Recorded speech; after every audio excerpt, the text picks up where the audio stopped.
আসসালামু আলাইকুম দর্শক মণ্ডলী, আপনারা দেখতে পাচ্ছেন যে আমি হাঁস মুরগি পালন করি। দেখেন কি সুন্দর হাঁস মুরগি, হাঁস আছে, মুরগি আছে, মুরগির বাচ্চা আছে। তারপরে এগুলো পালি আমি ডিম খাওয়ার জন্য। হাঁসে ডিম দেয়, মুরগি ডিম দেয়।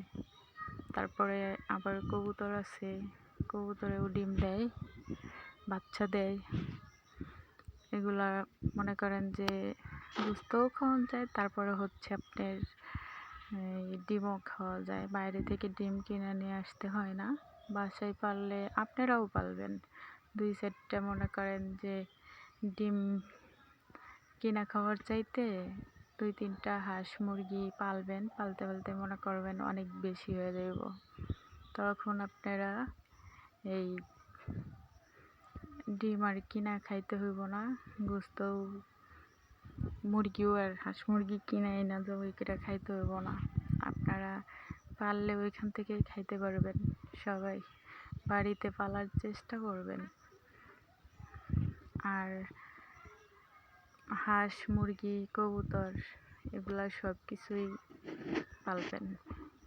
আমিও পালি, আমার খুব ভালো লাগে। এগুলা দিয়েই আমি সময় কাটাই, না তাহলে সময় কাটে না। এই কারণে আমি এগুলা নিয়েই সব সময় কাটাই, ঠিক আছে। এমনি বসে থাকতে ইচ্ছা করে না, তাই পালি। আপনাদের মন চাইলে আপনারাও পালতে পারেন। গরিব মানুষ, না পাইলে তো আর উপায় নাই। গরিব মানুষের কি কিনা খাওয়া সাধ্য আছে? সাধ্য নেই। বড় লোকরা কিনা খাইতে পারে, কিন্তু ওদের টাকা পয়সার অভাব নাই। কিন্তু গরিব মানুষের তো টাকা পয়সার অভাব, দিন আনে দিন খায়, নুন আনতে পান্তা ফুরায়, কথায় আছে না, সেরকমই। তো এই কারণে আমি হাঁস মুরগি বাড়িতেই পালার চেষ্টা করি আর পালি। সবাই দোয়া করবেন আমার জন্য, আমি জানি আরও হাঁস মুরগি বেশি বেশি করে পালতে পারি। আপনারাও পালবেন, আপনাদের জন্যও দোয়া করি আমি, যাতে নিজের হাঁস মুরগি ডিম পারবো ওইগুলা দিয়ে নিজেরাই খাবেন।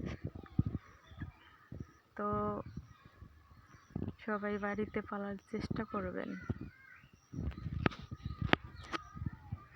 আর যদি কোনো ভুল কিছু বলে থাকি তাহলে আপনারা সবাই আমারে ক্ষমা দৃষ্টিতে দেখবেন। লাইক